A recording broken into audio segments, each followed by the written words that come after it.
بات اللہ رب العزت نے ان صورتوں کے اندر یہ ذکر فرمایا سورہ فلق اور سورہ ناس کا نزول۔ سورہ فلق اور سورہ ناس جس وقت میں نازل ہوئی ہیں وہ وقت تھا کہ جب آپ علیہ السلام کے اوپر ایک یہودی لبید بن عاصم جس کو کہا جاتا تھا، اس نے آپ علیہ السلام پر جادو کر دیا، سحر کر دیا۔ آپ علیہ السلام اس سحر کی وجہ سے پریشان ہوئے۔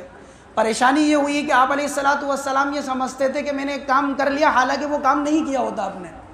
6 مہینے آپ علیہ السلام پر اس کا اثر رہا، جس کی وجہ سے آپ علیہ السلام کو یہ گرانی اور یہ پریشانی محسوس ہوتی تھی۔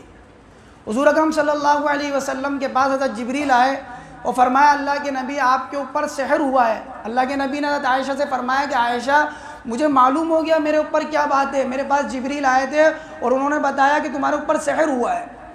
اور عائشہ انہوں نے بتایا کہ وہ جو سحر ہوا ہے، وہ جو جس چیز کے اوپر سحر کیا گیا ہے وہ چیز فلق ہوئے کے پاس کے اندر موجود ہے۔ اور بعض روایتوں میں آتا آپ نے کسی کو بھیجا اور وہاں سے وہ چیز منگوائی، کوئی تار تھا، بعض تفسیروں میں لکھا، بعض میں کہ آپ کے جو کنگھی ہوا کرتی تھی اس کے دندانے تھے یا بال تھے، اس میں گرہ لگا رکھی تھی، تقریباً 11 گرہ اس کے اندر لگی ہوئی تھی۔ اور بعض تفسیروں میں یہ لکھا ہے کہ آپ علیہ السلام سو رہے تھے، 2 فرشتے آئے، ایک تو آئے سرانے کی طرف، ایک آئے پیر کی طرف۔ اب سرانے والے جو پیر کی طرف ہے وہ پوچھ رہے سرانے والے سے کہ ان کو کیا ہو گیا، تو دوسرا فرشتہ جواب دے رہا ہے کہ ان کے اوپر سحر ہوا ہے۔ اور آپ علیہ السلام کو یہ سب باتوں کا علم ہو رہا ہے خواب میں۔ حضور اکرم صلی اللہ علیہ وسلم کے لیے پھر اس نے پوچھا یہ سحر کس نے کیا؟ کہا کہ یہودی جو منافق ہے، منافقوں سے ملا ہوا ہے، لبید بن عاصم، اس نے کیا ہے۔ فرمایا اس نے سحر کس چیز سے کیا؟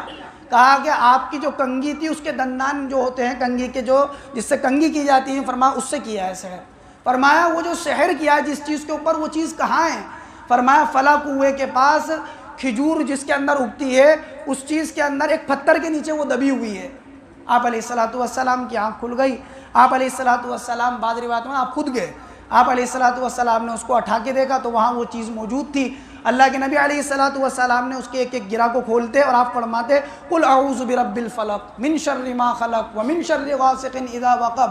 دونوں صورتیں ایک ساتھ نازل ہوئی ہے۔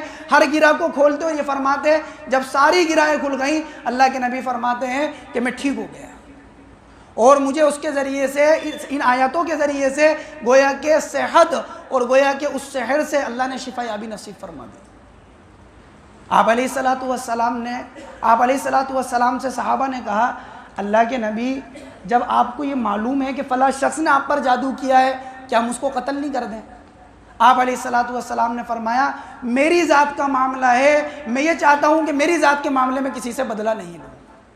آپ جانتے تو اس شخص کو یہ شخص ہے، اور وہ منافق تھا، بظاہر ایمان کے اندر تھا، یعنی ایمان دکھاتا تھا، دل میں تو کفر ہی تھا، تو وہ مجلس میں آتا تھا، لیکن کبھی اللہ کے نبی نے یہ ظاہر نہیں کیا کہ تو نے میرے اوپر جادو کیا ہے۔ اس لیے ان صورتوں کے بارے میں آتا ہے روایتوں میں، اللہ کے نبی علیہ السلام نے فرمایا کہ قل اعوذ برب الفلق اور قل اعوذ برب الناس فرض نمازوں کے بعد پڑھا کرو ان صورتوں کو۔ اور روایتوں میں آتا ہے اللہ کے نبی جب بیمار ہو جاتے تو سورہ فلق اور سورہ ناس کو پڑھتے اور اپنے ہاتھوں پہ دم کرتے اور پھر پورے بدن پر پھیرتے۔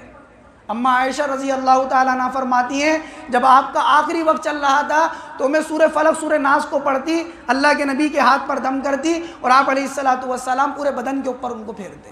یہ سورہ فلق اور سورہ ناس وہ صورتیں ہیں اللہ تعالیٰ جس کے ذریعے سے ہر بیماری سے انسان کو شفا نصیب فرماتے ہیں۔ کہ آدمی کا وہ یقین ہونا چاہیے، کیونکہ قرآن تو ہے ہی شفا۔ قرآن کے بارے میں اللہ نے کہا وَنُنَزِّلُ مِنَ الْقُرْآنِ مَا هُوَ شِفَاءٌ وَرَحْمَةٌ لِّلْمُؤْمِنِينَ۔ یہ قرآن جو نازل کیا گیا ہے اس کے اندر شفا ہے، اور اس کی آیت کی تفسیر کے اندر احکام القرآن کے اندر لکھا ہے کہ یہ شفا دونوں طرح سے ہے، ظاہری اعتبار سے بھی شفا ہے، یعنی پڑھ کر اگر دم کر دو تو بھی شفا ہے، اور باطنی اعتبار سے بھی شفا ہے، یعنی اس کا اثر دلوں کے اوپر ہوتا ہے، انسان کی روح بھی بنتی ہے اور انسان کا جسم بھی بنتا ہے اس قرآن کے ذریعے سے۔